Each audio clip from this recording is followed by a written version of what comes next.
Nouveauté aujourd'hui pour les Bleus, vous avez pris le train. Après des années passées à avoir pris l'avion, qu'est-ce que ça a changé pour vous? Comment s'est passé ce premier voyage? On n'est pas dans les airs. On est dans des wagons. Voilà, il y a des arrêts. On a une amplitude horaire qui est un peu différente.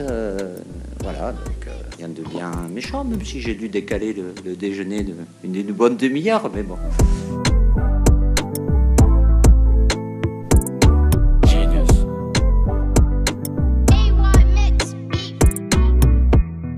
Salut à tous, bienvenue dans la quotidienne. Et oui, l'équipe de France n'a pas pris l'avion pour se rendre à Metz, mais le TGV. Les Bleus qui disputent ce soir leur premier match de préparation pour l'Euro face au Luxembourg. Ce sera à 21 h sur TF1. Et ils ont pu connaître les joies du train avec les retards de la SNCF. Par contre, ça bouge pas. Le repas de Didier Deschamps en a d'ailleurs fait les frais. Et c'était aussi le grand retour des 3 champions d'Europe madrilènes, Aurélien Tchouaméni, Eduardo Camavinga et Ferland Mendy.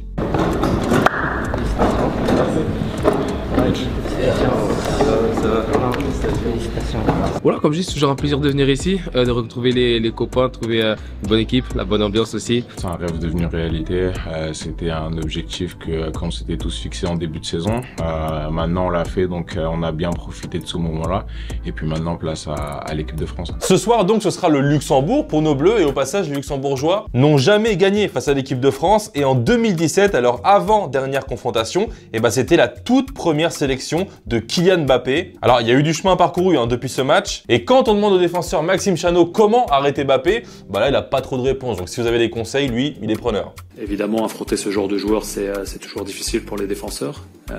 Voilà, on va essayer de le contenir comme on peut. J'ai pas vraiment de réponse à votre question, dans la mesure où on va essayer de limiter la casse entre guillemets. Si vous avez des possibilités, il faut me les donner, parce que.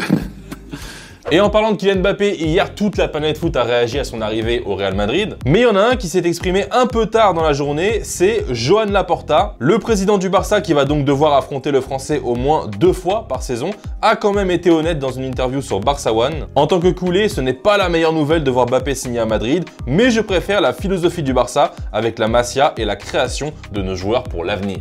Alors certes, on peut préférer vouloir former des cracks, c'est pas interdit, mais José Pedrerol, lui, il n'était pas d'accord avec Laporta. Et il a commencé le chiringuito directement en lui posant une question. Il dice, prefiero nuestra filosofía, la cantera. ¿Por qué decía que quería fichar a Haaland?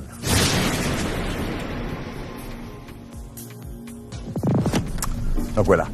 Les réponses à la question d'hier où on vous demandait si l'arrivée de Mbappé au Real était le plus gros transfert de l'histoire. Et pour toi, Will, ça reste toujours CR7 quand il arrive au Real en tant que meilleur joueur du monde avec un ballon d'or dans ses bagages. Mais pour toi, dis oui, Mbappé sans payer une clause à un club, ça reste quand même un des plus gros coups. Alors un des plus gros coups, oui, mais faut pas oublier qu'il y a une petite prime à la signature de 100 millions. Et ça, c'est pas gratuit non plus.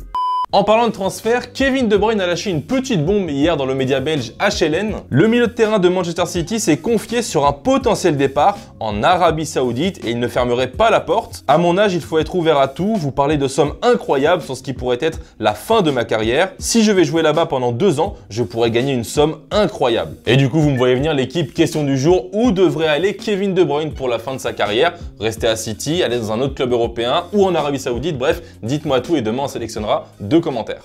Ce soir, d'autres nations se préparent pour l'Euro en amical avec notamment Espagne-Andorre. Les Espagnols qui débuteront leur Euro par un choc face à la Croatie, l'occasion de voir s'affronter 2 coéquipiers en club, Modric et Carvajal. Non, absolument pas, je voulais parler de Rodri et Kovacic, les 2 Citizens. Et pour le Croate, c'est simple, Rodri, c'est le meilleur joueur du monde à son poste.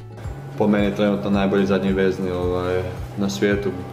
To je bez ikakve konkurencije, po meni stvarno je naš motor, kako ste rekao, točno se osjeti kad ga nema u našoj ekipi i bit će sigurno velika snaga, Španjolski jako sigurno na lopti, teško je protiv njega, tako da kakvi ćemo mi biti, oni naravno ćemo ih analizirati i gledati.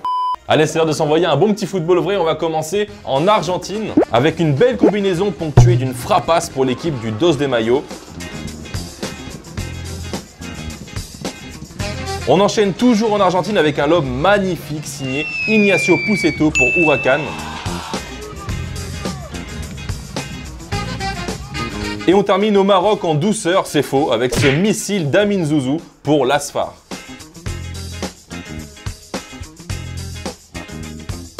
Le drama du jour, il concerne un ancien joueur du PSG, et non, on va pas parler de Kylian Mbappé, mais de Keylor Navas, puisqu'un ancien employé du gardien costaricain va porter plainte contre lui pour travail dissimulé. Alors en gros, la personne était un genre d'homme à tout faire dans la maison de Navas, et pendant 2 ans, il a confié avoir travaillé au moins 60 heures par semaine sans contrat de travail. Keylor Navas l'aurait même forcé à porter un fusil à pompe sur lui, et l'aurait fait dormir dans une chambre en sous-sol sans fenêtre. Et dans une vidéo, on peut entendre l'ancien gardien parisien dire « On ne travaille pas avec les lois françaises, je vous paye en cash, mais par contre, on travaille avec mes règles. » Pas trop envie de jouer au Monopoly avec lui, hein. En Ligue 1, le LOSC a trouvé le successeur de Paulo Fonseca sur son banc et il s'agit de Bruno Genesio. Et oui, l'ancien entraîneur de l'OL et du Stade Rennais a été officialisé cet après-midi et a signé un contrat de 2 ans avec les Dogs. Et toujours en Ligue 1, les Brestois ont choisi où ils joueront à domicile en Ligue des Champions la saison prochaine. Et ce sera au stade du Roudourou à Guingamp. Selon l'équipe, le choix s'est porté sur le stade de l'EAG plutôt que le Roazhon Park, étant donné que Guingamp est à seulement 1h15 de Brest. Le stade Francis Leblay ne remplissant pas les critères de l'UEFA, ce sera donc au Roudourou que les hommes d'Éric Roy accueilleront leurs adversaires européens dès septembre. Et voilà l'équipe, c'est la fin de la quotidienne. J'espère que vous avez passé un bon moment avec nous. On va se quitter comme d'habitude en images et en musique. Prenez soin de vous et on se retrouve demain. Salut.